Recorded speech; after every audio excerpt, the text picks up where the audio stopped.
Okay. Hey, your tweet.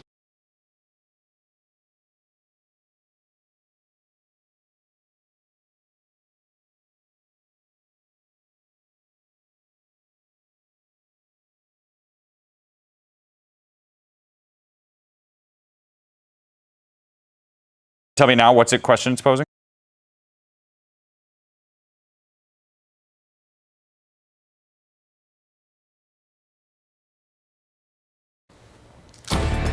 This is my call, getting ready for another edition of BTN Live. It's coming your way in just 30 seconds here, but before the show starts, I want to remind you about this Saturday. I mean, this is as jam-packed as we get here on BTN.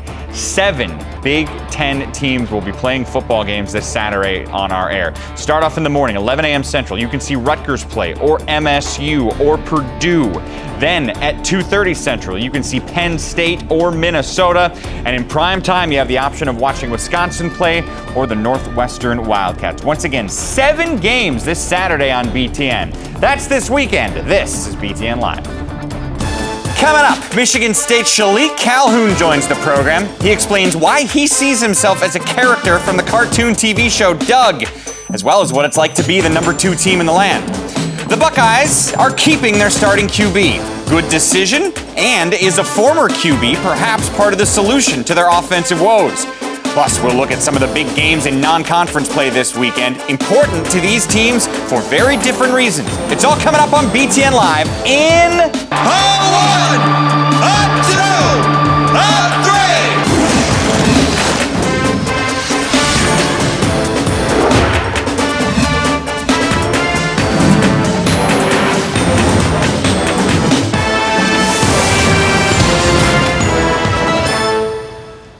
One of those 2 people played some really good college football in their careers. It was either me or Darnell Autry. We're not sure. We're going to have much more on that coming up in a bit. Hi there, I'm Mike Hall. Taylor Rooks joins us in just a little bit. We got Chuck Long and Teddy Greenstein and Glenn Mason here. You were impressed with my counting abilities, if nothing else, right? Well, what I want to know is, how did you do throwing out the first pitch? I didn't throw it. Darnell threw out the first pitch. I just sang the 7th inning stretch. Okay, that's still pretty good. I promise you, we'll show you that coming up in just a little bit. And as I mentioned, Glenn Mason joins us in a sec as well. Unfortunately, we have to start the show with some terribly disappointing news for the Wisconsin Badgers. Their best player, running back Corey Clement, will miss 4 to 6 more weeks. He's going to have surgery to repair a sports hernia. Already missed the last 2 games after only playing a little bit in week 1. His head coach Paul Chryst said that he's been undergoing treatment since the Alabama game and has seen some progress, but not to the point where the medical staff is satisfied. Clement also went on to say today that he tweaked something on the Tuesday before the Alabama football game. So, I mean, it was already rough. He wasn't 100% anyways. Now it's a month to a month and a half more. What's this mean for the Badgers? Well, that's a tough loss indeed, but Wisconsin fans should not despair, because I think head coach Paul Chryst is one of the best in the country at moving the football regardless of who he has. He's already adjusted his game plan. He's very smart. You have the right head coach there at Wisconsin and be able to do that and move forward and move quickly and move the football. Yeah, that was kind of the storyline in several of these first few games, how the run-pass ratio had completely flipped under Paul Chryst, and it'll be even more extreme now. What's interesting is that Wisconsin opens up Iowa and at Nebraska back-to-back.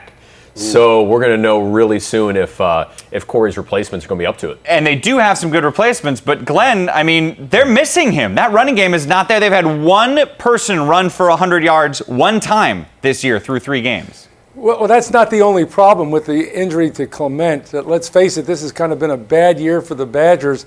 Every time you turn around, they have some type of injury, especially in the offensive line. They haven't been able to have any continuity up there.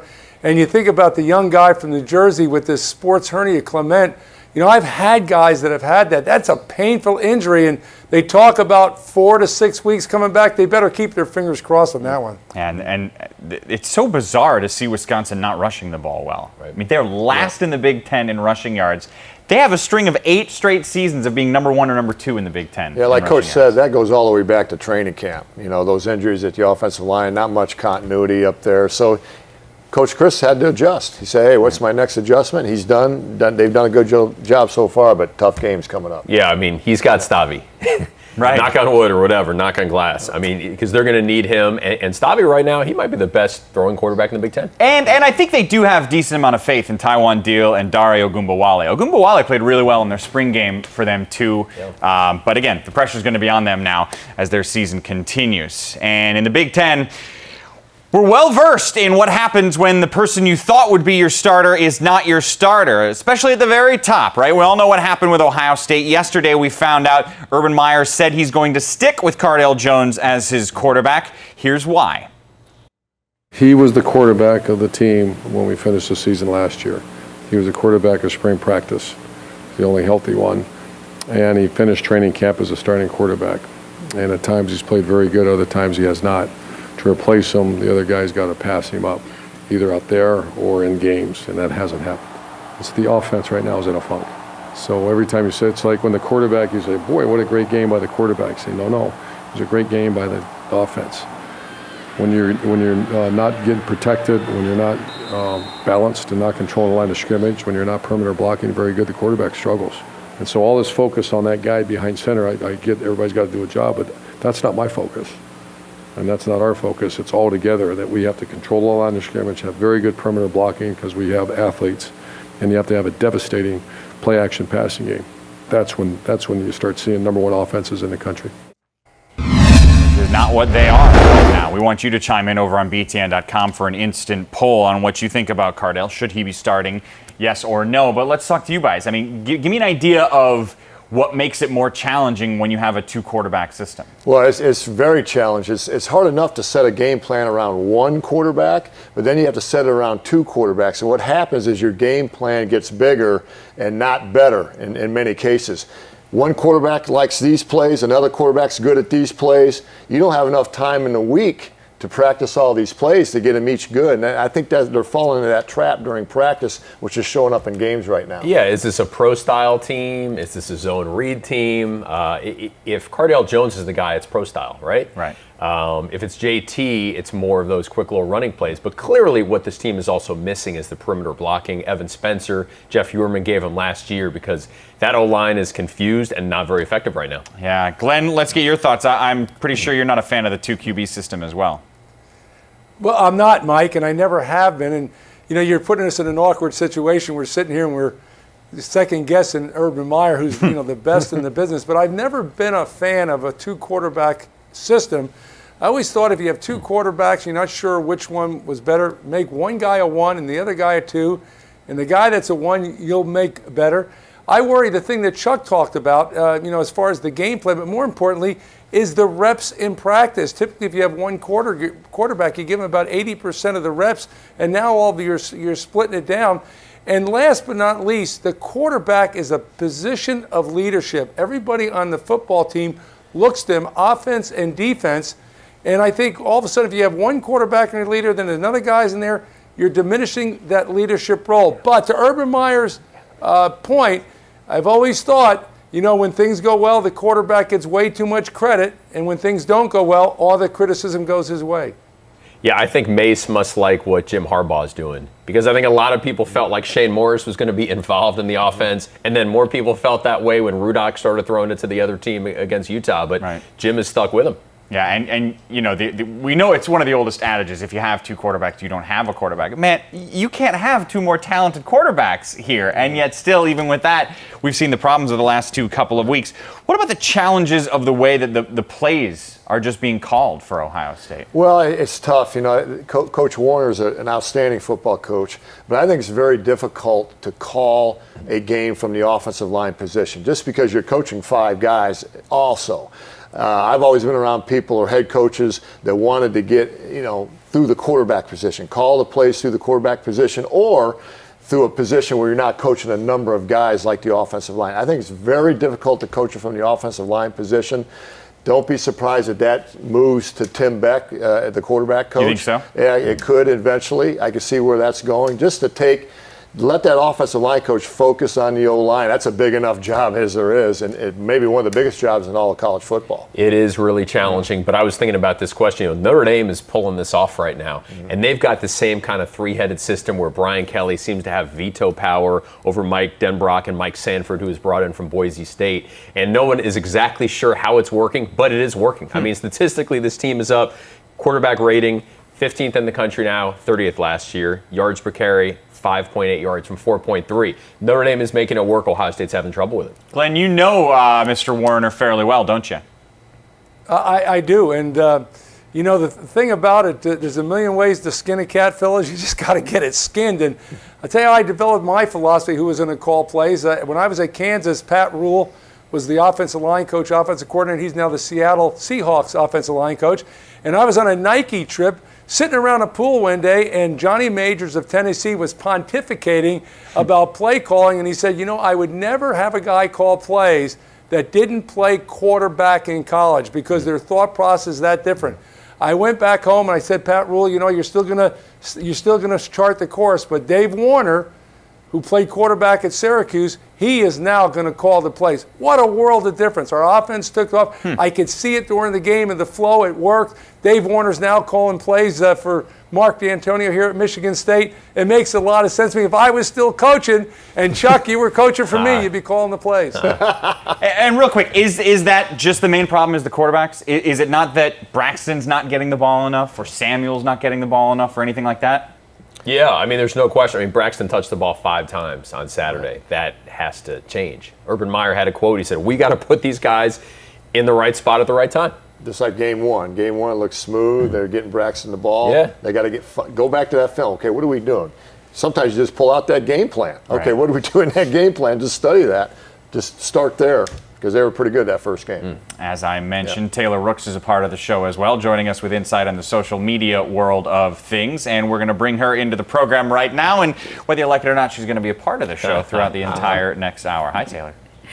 Hey, Mike, you guys just touched on the offensive struggles that Ohio State has been facing these first couple weeks of football, and a lot of fans are attributing that to the loss of Tom Herman. And on the flip side, with the #2 team in the nation, Michigan State is trying to fix some problems in their secondary, and that is getting attributed to the loss of Pat Narduzzi. So head to Facebook and let us know which former Big Ten coordinator is missed the most. Take your pick and we'll have those results for you guys a little bit later. You can tweet us too. Tweet Mike about football or the Chicago Cubs, because rumor is he likes them more than the White Sox now. You can tweet Chuck, you can tweet Teddy, tweet Glenn, and send me your questions at Taylor Rooks, and we will answer those for you on the show as well. But much more to be answered here on BTN Live, but Shalik Calhoun is the one being asked. The most pressing question being, why is his Twitter profile photo a cartoon character from the 90s? We also head around the Big Ten next.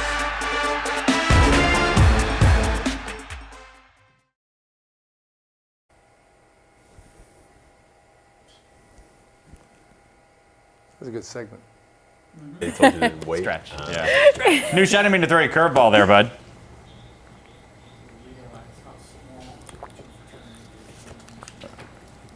Oh, no, we were done. We had, I mean, that last question was just, I saw we were light and there was nothing else in the rundown, so I was like, I'll just throw this out there. Okay. You and your baseball references. Now you're like obsessed with this thing. Back here on BTN Live, and we continue our look at the games coming up on Saturday. Louis Vaquer. We're 2 of 11 people who know how to pronounce I know, right? Vacher. Who is it who called him CJ Bacher? Was it Hoke? To what? Too hot into your mic, but you're never too hot in this studio, but I'll turn it down. I mean, it's too loud? Yeah. Okay. There. Yep. Yeah, I got that.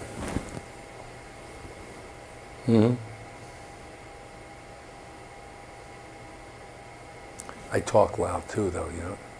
You're using coach voice, that's fine. Yeah.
back here on BTN Live, and we continue our look at the games coming up on Saturday. It's time to check in with the experts on campus. We call it Around the Big Ten to get the real insight on what's going on.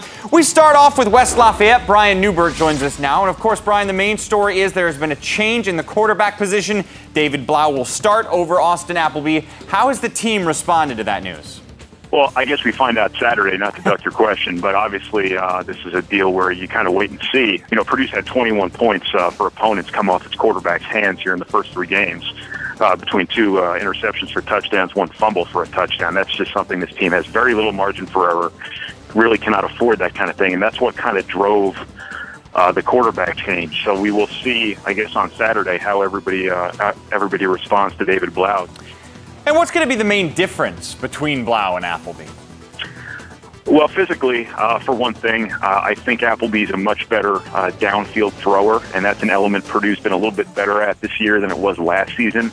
Blau, I think, is quicker, he's faster, and if he doesn't have, first start paralysis by analysis, I think when he runs that read option, he keeps it. I think he can get to the edge a little bit quicker than Appleby could. That could give them a little bit of a different element offensively. I think in terms of quarterback skills, I think Blau might be a guy you put outside the pocket a little bit more than you would Appleby, because I think that's maybe more his comfort level. Well, we'll see if a change of QB helps out there, Brian. Thank you very much. Speaking of needing some help offensively, over to Minnesota we go. We check in with our man Justin Gard now. Justin, this is the worst scoring team in the Big Ten, the Minnesota Gophers are right now. So what is the team going to try to do this week to get more points on the board? Eliminating turnovers would help, Mike. They had 3 of them against Kent State, including 1 in the red zone right away at the second half, where a freshman wide receiver fumbled it. Kent State took it the other way, so it was actually a double negative there. So eliminating turnovers and then continuing to try to figure out what to do with the offensive line. It's still banged up.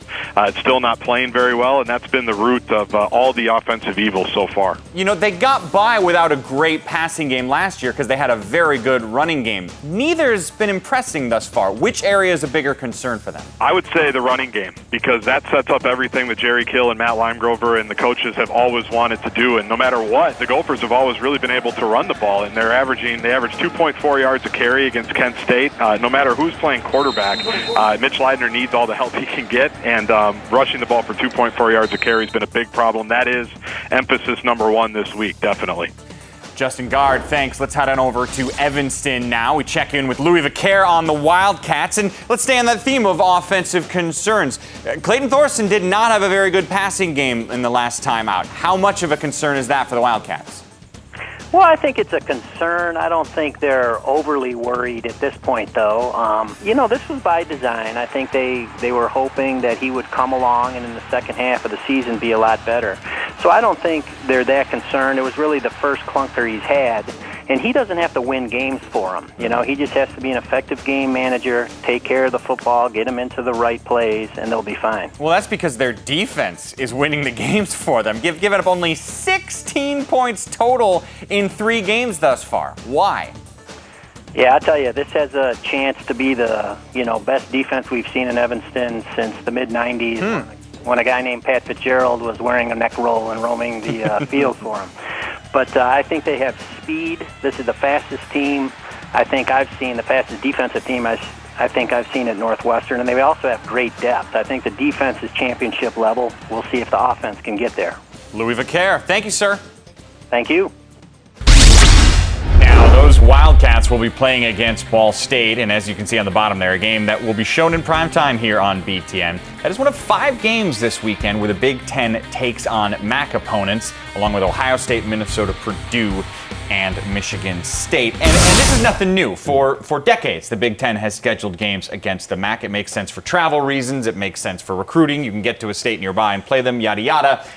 What's it like playing against them, though? Because they've pulled upsets over the years against Big Ten teams, Chuck. They have, and they're good football teams. Don't forget, those are kids that did not get recruited by Big Ten schools, but they're in the same footprint.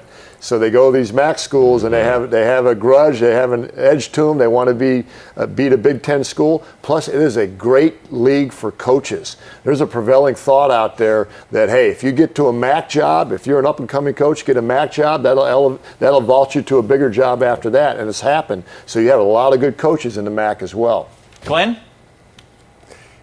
Maybe we should get Brett Bielema on the phone down in Arkansas about playing a MAC team. he kind of, he forgot about them. He was thinking about Ohio State, and you saw what happened there. When I left Ohio State as assistant and went to Kent State as a head coach, I quickly learned that there was a lot of players in the Mid-American Conference that were good enough to play in the Big Ten. And quite honestly, there's a lot of guys in the Big Ten probably should have been in the Mid-American Conference. And then you talk about motivation. By and large, most of these guys in these MAC teams were passed over in recruiting by the Big Ten. You think about Michigan State playing Central Michigan on Saturday. Central Michigan's got over 70 players on their squad from the state of Michigan. They weren't recruited by Michigan State. They have a point to prove. They're playing with a chip on their shoulder. They're going to play in front of a packed house on TV. You are going to get their best shot. I was always nervous playing teams from the Mid-American Conference. Yeah, Mace, Western Michigan, according to my buddies at SI.com, has more NFL prospects than Michigan, which is rather remarkable. Really? Isn't that amazing? Wow. I read that today. It must be true. But more so when you look at teams, look at Northern Illinois. These really aren't upsets. NIU took down Purdue, took down Iowa, took down Northwestern, barely lost to Ohio State on Saturday. If NIU were in the Big Ten, it'd be a middle-of-the-road team. Yeah. At worst. So you see these results here. None of them are really that surprising. The MAC, it's action. It's good football. That's within just the last 5 years. Yeah. That's not. They've been playing for a while. They've been pulling upsets for a while, and like we said, we've already seen one this year. Bowling Green took down Maryland. Right. It's always dicey when you're playing there, and I think that was interesting what you said too about coaches. A lot of head coaches get their start. You bet. Toledo especially, I think, produced a handful. Like Gary Pinkel came from there as well. How about the cradle of coaches Miami? We're talking Bo Schembechler, Absolutely. Randy Walker. Yeah. Think about that. The face of Michigan football came from the MAC. Coach Mason. Glenn Mason. Oh, Glenn Mason. man. Right, Glenn? Nick Saban at Toledo. That's right. Nick Saban at Toledo as well. Very good.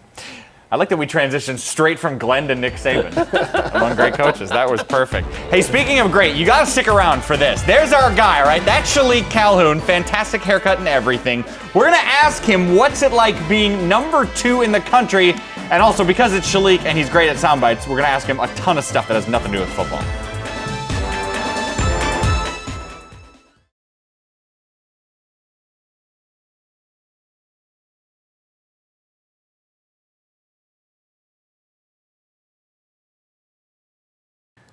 All right, Taylor, thanks. And as promised, let's head out.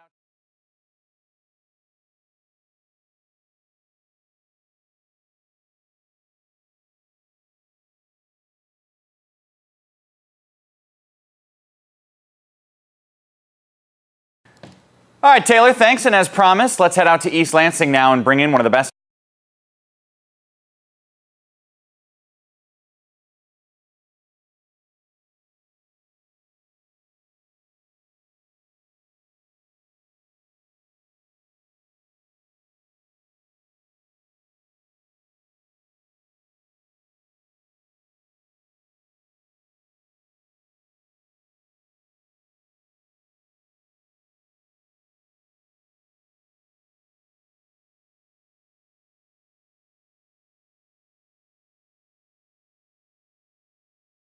I got into the theater late, and I was in the front row, and it was like this, and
Welcome back to BTN Live. It's always good to take a look back at some of Big Ten's dominant playmakers, see how they're panning out in the big league so far. Former Michigan State running back Jeremy Langford, who has now turned into a Chicago Bear, got his first pro touchdown this past weekend against the Arizona Cardinals. Langford posted this photo on Instagram after the score, saying he is still climbing to the top. But Langford isn't the only Spartan NFL talent. Mike is standing by with a star defensive end with more than enough potential to play on Sundays. All right, Taylor, thanks. And as promised, let's head out to East Lansing now and bring in one of the best defensive players in the country. He is Shalik Calhoun. Shalik, what is it like to be the number 2 team in the country? It's special, to see that, actually that hard work pay off and show that, we've been trying to get to these levels, and show that we're working hard to get there. And also as a sense of respect, respect for every other team and everyone that's been at this, that's been in this position, because obviously it isn't easy. So it's just respect. And then at the same time, it's an amazing feeling just to have the opportunity to be here. How happy are you to be done with Air Force prep? Oh, we're pretty excited. I mean, their offense is pretty tedious. You get a good understanding of what they're doing, but the thing is, it's hard to stop them because they do it so well, and they're so disciplined of a team. So, being in the Air Force and having that Air Force team come here just shows the discipline that they have as individuals and also as a group. So it's nice to get the win. Respect them a lot, and happy to be finished with it at the same time. So one of your teammates, Riley Bulla, gets ejected last week for targeting. How do you guys respond to that? Is that sort of like we have to do our best to make sure we practice the right way now so that we don't get that? Or do you just sort of go, man, that was a one-off weird tackle. We're not thinking that much about it? We always keep it in the back of our minds because it's something that can happen, in the game situation. And I'm pretty sure it happens at practice and it goes unnoticed because we're moving so fast and things are happening so fast. But at the same time, it's kind of a sense in the same sense as 2013 when, Max Bulla was unable to play.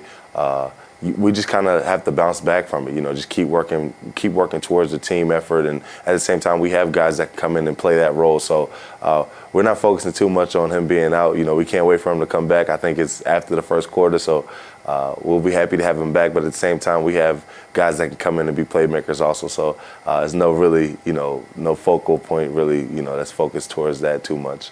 You're a few games into the season now. Give me the biggest difference with not having Pat Narduzzi as a defensive coordinator. I'll keep it classy. No, that's my guy. I love him, man. I love him to death. But I would say that fourth quarter maybe coming down, just having him come down to the field and kind of give a pep talk in a sense. But we have that in other coaches, where they keep making sure they monitor us and make sure that we're all on point and make sure that we're all focused and ready to go. I think, like I said earlier in the year, having him as a person is probably the biggest difference, not having, not Coach Narduzzi, but Mr. Pat Narduzzi here. That's the biggest difference. You missed the 6-bar Bane face mask? Of course, man. That was my alter ego, but I'm trying to find another way. Well, because you had the impression, too. I would never do the impression again. You tricked me into doing it last time. You were great. I would never do it again. No way. I hated hearing myself after I did it. I was You're like, oh, kidding. I'll never do that again. I'm telling you, Shalik, that was a good impression, man. You won a lot of people over with that. I fooled a lot of people. I guess you gave me a little vote of confidence, but I struck myself down once I heard it myself. Well, maybe you have a new alter ego. What is your Twitter profile photo? Oh, that's a little cartoon from back in the day. Is that from Doug? Skeeter. Yeah. I thought so. He was basically, in a sense, the bully, and that's the kind of person I'm trying to be on the field, just the big bully on the field, to have my way, to be dominant. And it's basically, I don't want you to see my face. That's what I want you to see when you see me out there. Just someone who's just tough, not one of those I'm strong tough, but like, man, he's a tough guy. He's a tough opponent, and he has that tough mentality about him. That is a deep cut with a Doug reference. I love it, Shalik. If I said the best talker on your Spartan team, I think just about everybody would say it's you. So who's number 2? I'm definitely not number 1. What? A lot of people are fooled into believing that. I am far from it. I actually hate hearing myself talk, and I don't believe people when they say I do a great job. I'm like, that, no, it sounds awful. But who I would place in number one would probably be either Darian Harris or Connor Cook. Connor does a great job speaking, and so does Darren. They're very articulate, and they pronounce their words very well.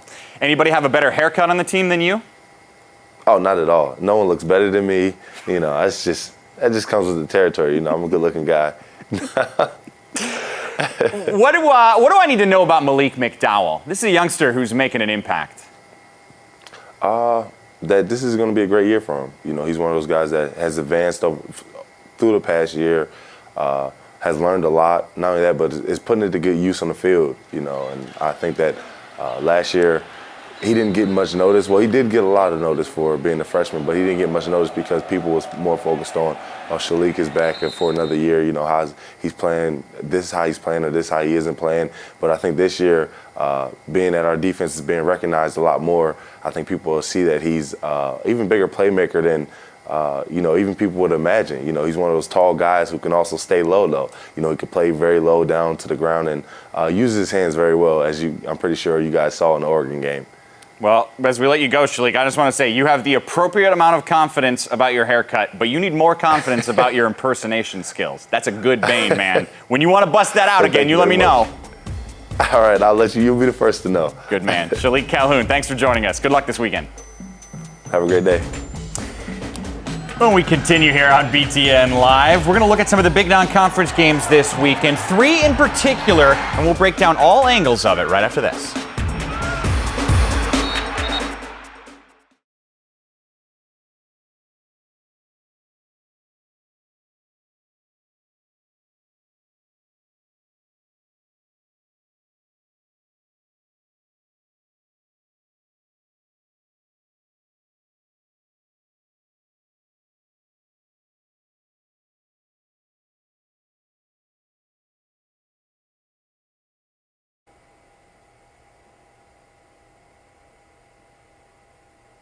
So after Chuck, I'll just pick it up? Yep, okay. And then Teddy will get re-teed on the second one and so forth? It's awesome. Then I would say Michael very... re-tee Teddy on the second game? Definitely not... Yeah. Highlight. I say like things really got crazy in the fourth quarter. But you can play it like as I'm saying. Fourth quarter. Yeah.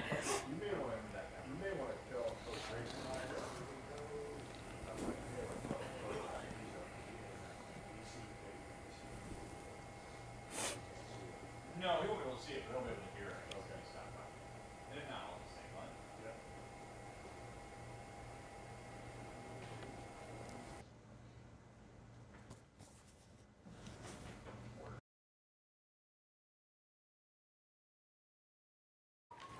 I'm just going to say, hey, I want to talk QB 101 here. And for Maryland to be successful, Caleb Rowe has to have good decision making. And yeah, and then after I say that, you want me to say, let's go to the tape. I'll show you. Okay. Okay.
Welcome back to BTN Live. It's time for a little Throwback Thursday. Maryland takes on West Virginia on Saturday in their very historic non-conference rivalry game. So let's rewind to what happened in last year's matchup. West Virginia dominated in the first half, but Maryland cut their lead to 28-27 in the third. But things got really crazy in the fourth quarter. They were down 37-30 West Virginia's punting. Then William Likely, just doing some William Likely things, just has the punter to beat. 69-yard punt return for a touchdown. We're tied at 37. Now, after that, there was 4 seconds remaining in the game, tied at 37. Josh Lambert, 47-yard field goal attempt.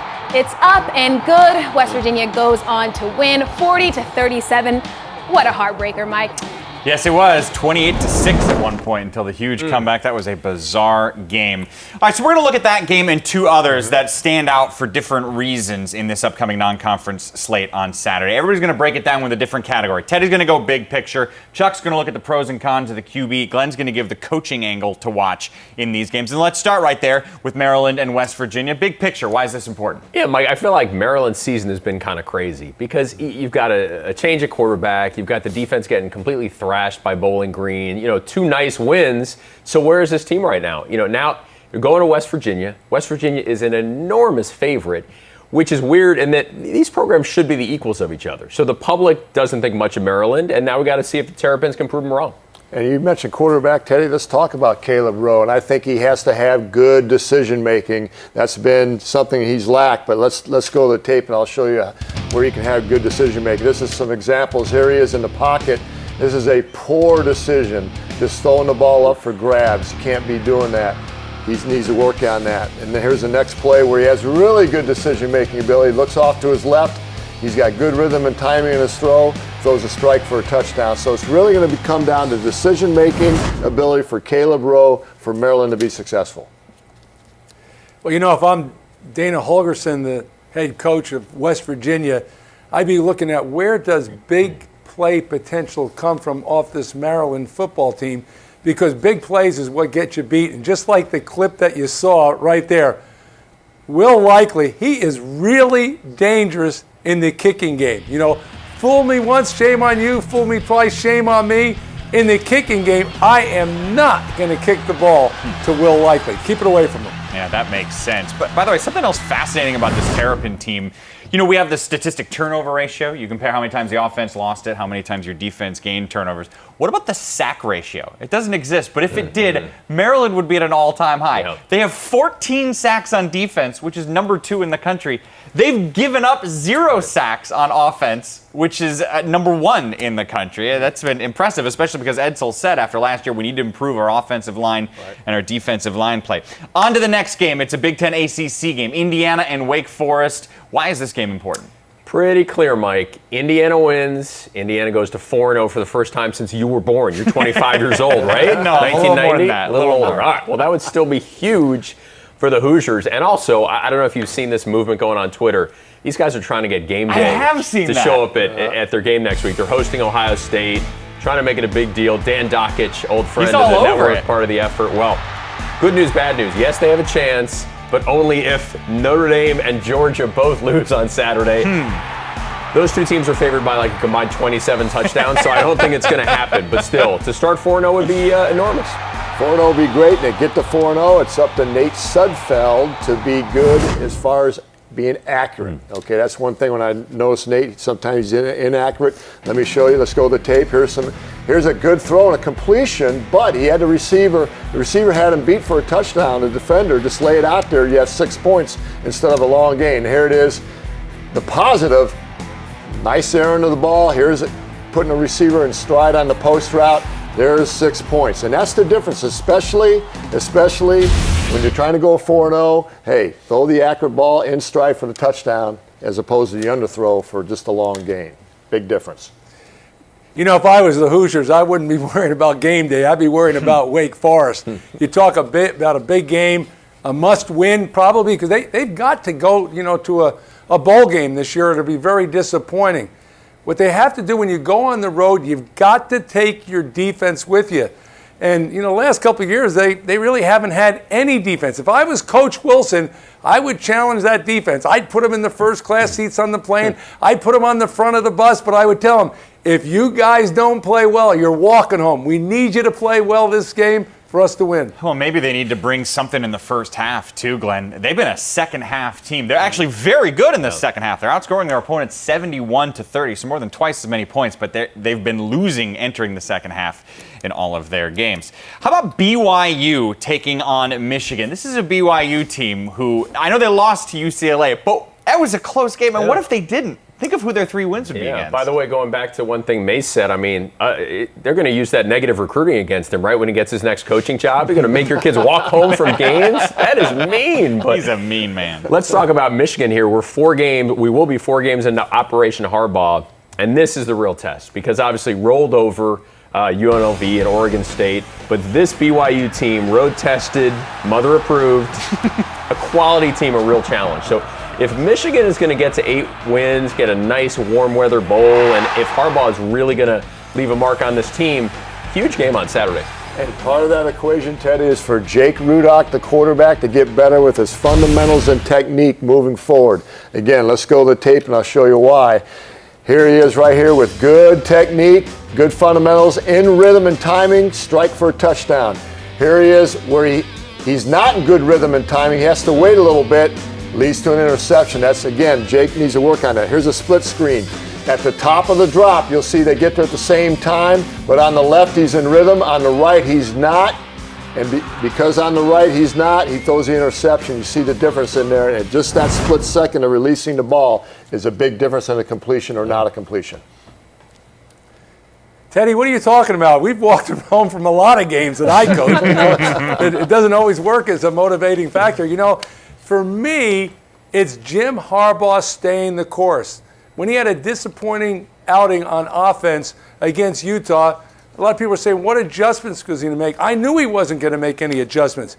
He's got a philosophy. He's changing the culture at Michigan. They are going to run power football on offense. They're going to play good defense.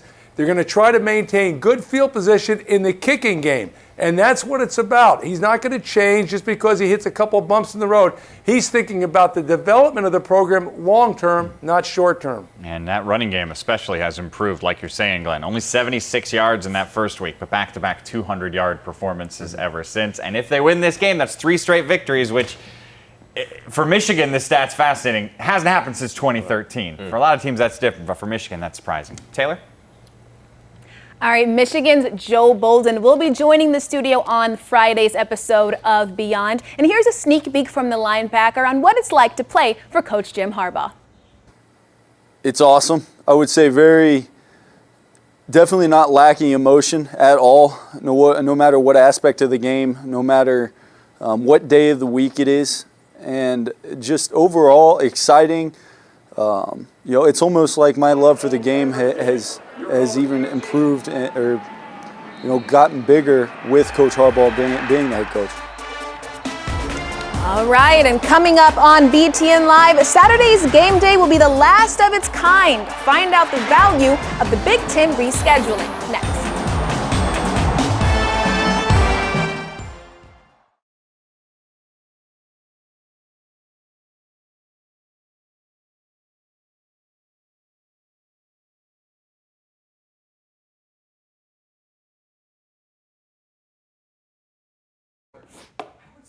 Mike. Okay, sounds good.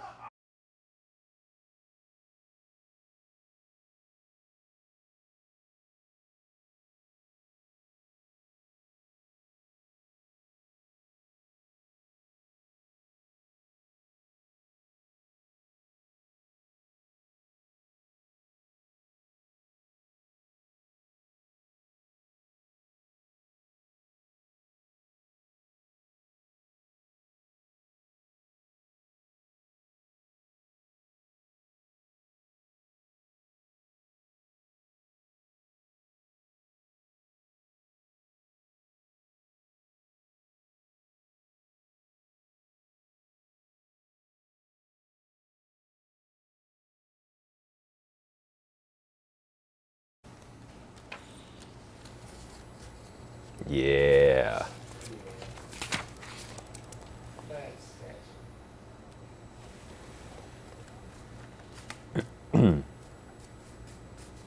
Why don't you show me it?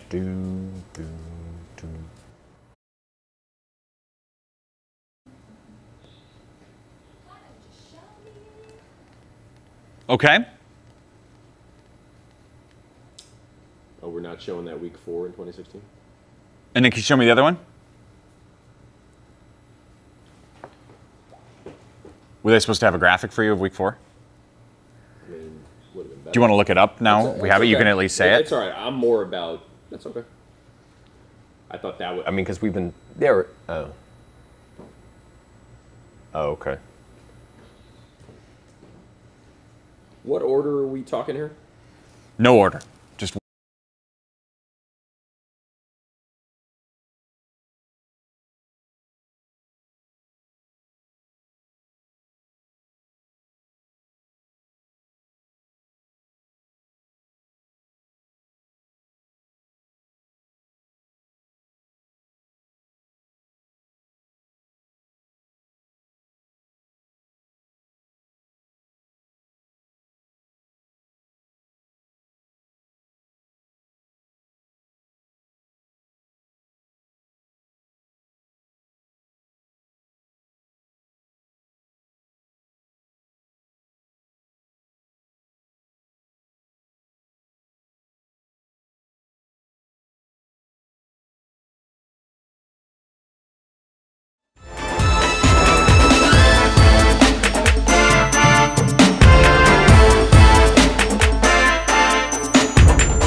Mike and Taylor, Chuck, Teddy, and Glenn back here on BTN Live. You saw the news the other day about scheduling and how the Big Ten is going to make some exceptions for 5 or 6 teams. And I feel like so much of the attention was made towards those exceptions and not about the bigger picture concept about scheduling. So that's what we're going to do for the next few minutes, is sort of look at scheduling in general. And let's start with the Big Ten. Let's just show you exactly what the future of the Big Ten scheduling looks like. So the line about the exceptions, you already know that, but look at the other 3 lines there. Must face a Power 5 non-conference opponent.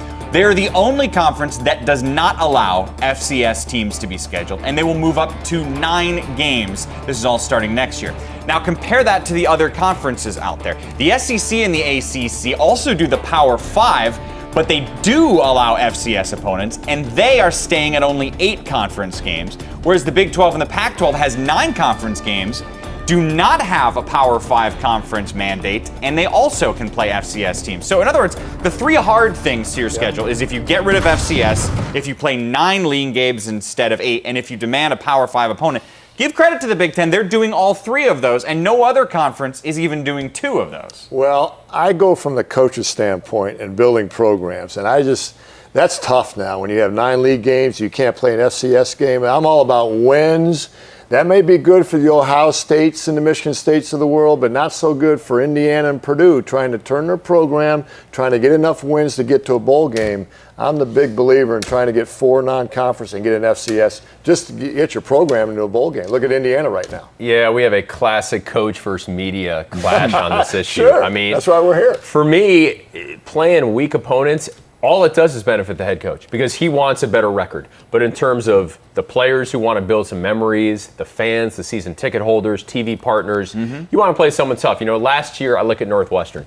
Northwestern played at Notre Dame in November, and a lot of people, I'm pretty sure one of them is named Jerry Donardo, thought, why would Northwestern do that? Play somebody weak in September, get a guaranteed victory, and it turns out last year, beating Notre Dame was the highlight of the season. Right. So this deal that some people say, just try to get to 6 wins so you can play in Detroit or Fort Worth. I don't think you rig your schedule just to do that. I mean, Northwestern didn't play in a bowl game last year, didn't have bowl practices, and look where they are. So I think that whole bowl practice thing is overrated as well. Glenn, you're a coach. You agree with our coach here? You agree with Teddy? No, I'm not a coach. I was a coach. and when I was a coach, I would agree with what Chuck's talking about because he understands how hard it is to build a program where Teddy has absolutely no idea what he's talking about in that regard. But in saying that, I kind of lean more toward Teddy than Chuck now because I'm in the TV business and I'm just a fan. And so by these rules that we have in the Big Ten, if I was still coaching, what I'd want to do with the 9 conference games and then 3 non-conference schedule would be to play 2 games that I would be a favorite, maybe even a decided favorite, and then that Power 5 conference game would be an equal. And what I mean by that, you look at Ohio State, their Power 5 game next year is against Oklahoma. That's an equal for them. If I was still at Minnesota playing Oklahoma, that is not an equal. I'd want to play like an Oklahoma State or a Texas Tech or an Iowa State, a Kansas or Kansas State, and then I'd be okay with that schedule. Well, he is a TV guy now, isn't Yes, he is. Well, let's look at it a different way.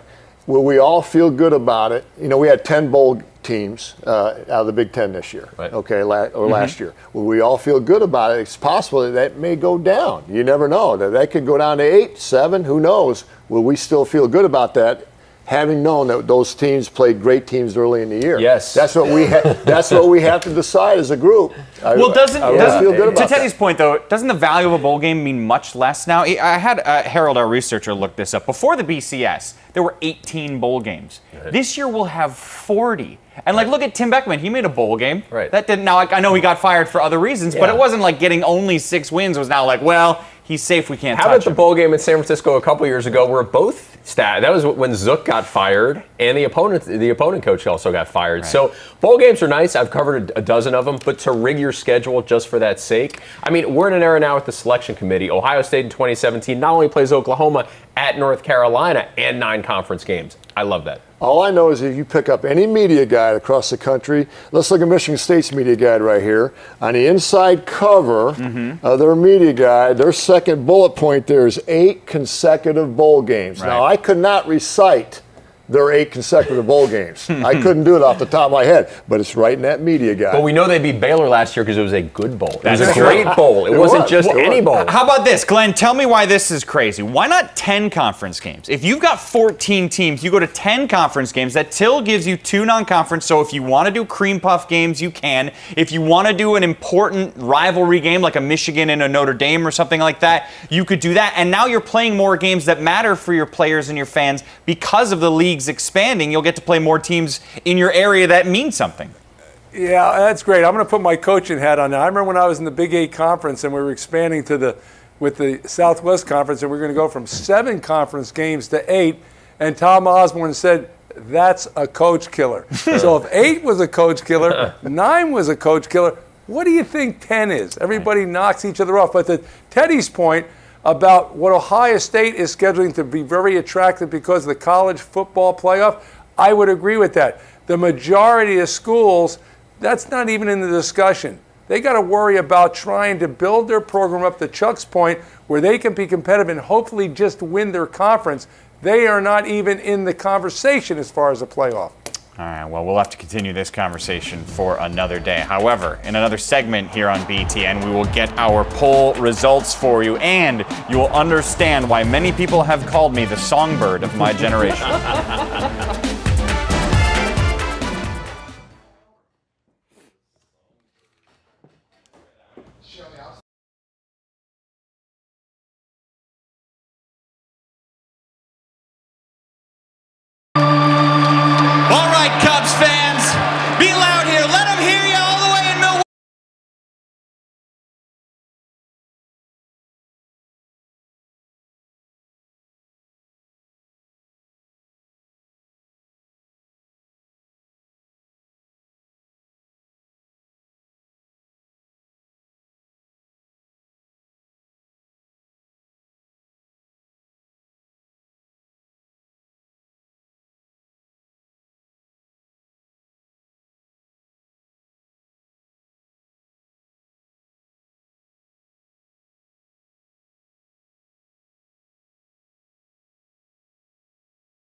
30 seconds.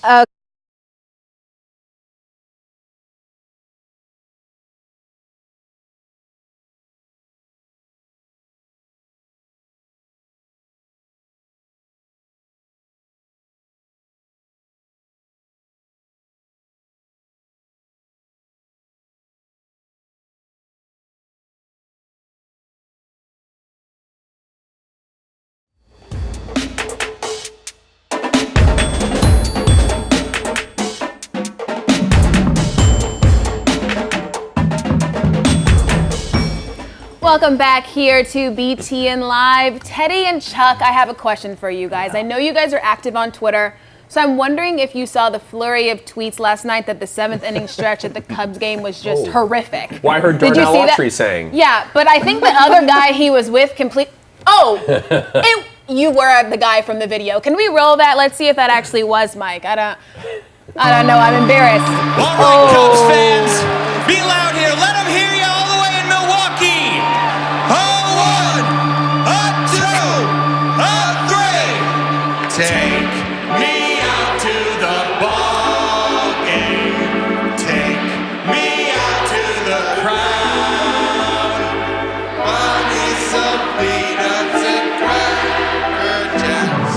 I don't care if I ever get back Forest Root. Root for the. If they don't win, it's a shame. For it's 1, 2, 3 strikes, you're out. All right, listen here. Listen for the harmony. Boom.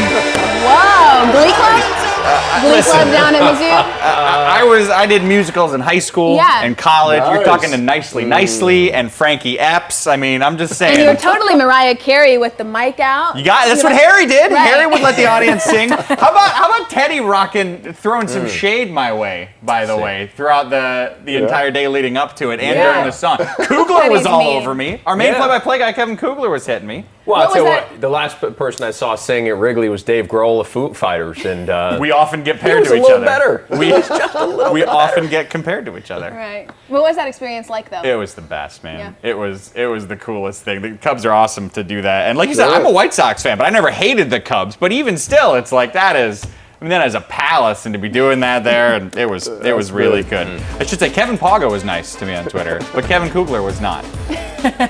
Lisa Byington was nice. the point of Twitter is being mean to your friends. Is that really the point of That's it? what it was made for. Yes. But now you all understand why I'm the songbird of my generation.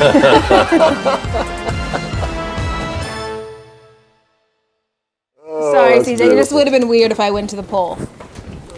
It would have just been weird if this I is went to the much poll. better. That's why I kept Yeah, doing that was it. good. Okay. Good stuff, Mike. I'm ready when you are.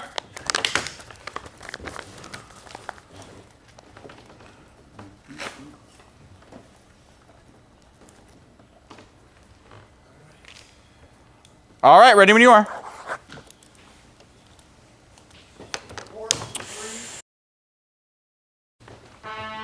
This is Mike Hall, getting ready for another edition of BTN Live. It's coming your way in just a little bit. I will be joined by Jim Miller and Stanley Jackson. Plenty to get to as all the games are almost here for Week 4 in the college football season. And how about this? Glenn Mason is in East Lansing. He had a special sit-down interview with Mark D'Antonio. You will hear that, the coach of the number 2 team in the country, coming up in just a bit.